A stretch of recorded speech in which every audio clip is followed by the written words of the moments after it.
বুদ্ধি খাটিয়ে কাজ করলে কঠিন কাজটাও সহজ হয়ে যায়। একদম চোখের পলকে পরিষ্কার করে নিতে পারবেন সামান্য একটা ফানেল বা ঠুসি দিয়ে এই চিকন ভুঁড়িগুলো।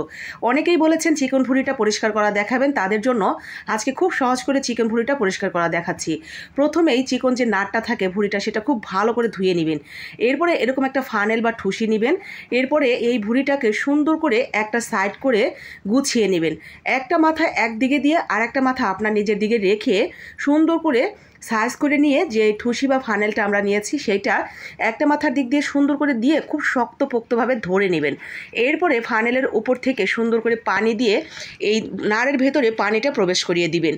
তো খুব সুন্দর করে এভাবে ঢেলে নিয়ে পানিটা আমরা প্রবেশ করে দিয়ে বাম হাতে শক্তপোক্ত করে মাথাটা ধরে নিয়ে ডান হাত দিয়ে আস্তে আস্তে টান দিব একটু জোরে সোরে। তো এরপরে দেখবেন এক দিক থেকে টানতে টানতে পানিটা বিপরীত দিক দিয়ে বেরিয়ে যাবে এবং ভেতরে যত ময়লা টলা ছিল সব কিছু একেবারে পরিষ্কার হয়ে যাবে। তো ঠিক একই কাজটা আমরা 4 থেকে 5 বার এই নাড়ের ভেতর দিয়ে পানি দিব এবং একইভাবে পরিষ্কার করে নেব।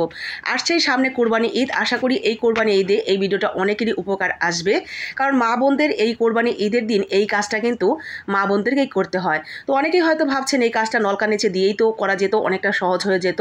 তো আমি যেহেতু ভিডিও বানাই প্রত্যেকের জন্য আর সবার কথা চিন্তা করেই কিন্তু আমার কাজগুলো করতে হয়। তো সবাই যাতে এই কাজটা করে নিতে পারে খুব সহজেই, যার কারণে এইভাবে দেখানো।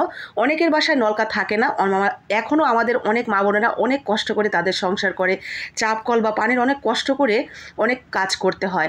তো নলকার নিচে দিলে নলকার যে সিঙ্ক বা যেখানে আপনি করবেন ভেতরে ঘরের ভেতরে সেই জায়গাটা নোংরা হবে, আপনার আবার ডাবল কষ্ট করতে হবে পরিষ্কার করার জন্য।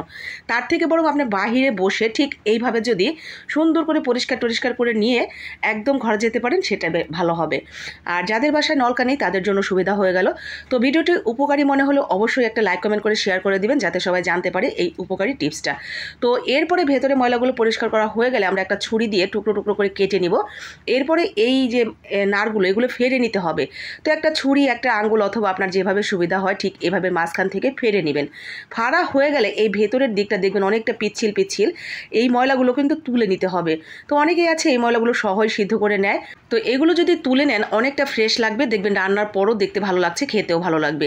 তো জাস্ট ফেড়ে নিয়ে একটা ছুরি দিয়ে ঠিক এইভাবে টান দিবেন, দেখবেন এগুলো সব কিছু উঠে যাবে, একেবারে সুন্দরভাবে পরিষ্কার হয়ে যাবে। তো এই তো দেখতেই পাচ্ছেন কত সুন্দরভাবে সব কিছু পরিষ্কার হয়ে গেল একদম চোখের পলকে। খুব সহজে আপনি কাজটা করে নিতে পারবেন। শুধুমাত্র বাহিরে এক বালতি পানি নিয়ে বসে পড়বেন ভুঁড়িগুলো নিয়ে, দেখবেন একদম চোখের পলকেই সব কিছু পরিষ্কার করে নিতে পারছেন। তো এই তো এখন খুব সুন্দর করে ধুয়ে এগুলোকে সিদ্ধ করার জন্য লবণ একটু হলুদ দিয়ে সিদ্ধ করে নেবেন। এরপর টুকরো টুকরো করে কেটে আপনার মনের মাধুরী মিশিয়ে রান্না করে নেবেন। তো এই তো হয়ে গেছে। তো দেখতেই পেলেন কত সহজে হয়ে গেল। যদি ভালো লাগে ভিডিওটি অবশ্যই একটা লাইক কমেন্ট করে শেয়ার করে দিবেন, যাতে সবার কাছে ঈদের আগেই ভিডিওটা পৌঁছে যেতে পারে, তারাও দেখে উপকৃত হতে পারে। আসসালামু আলাইকুম।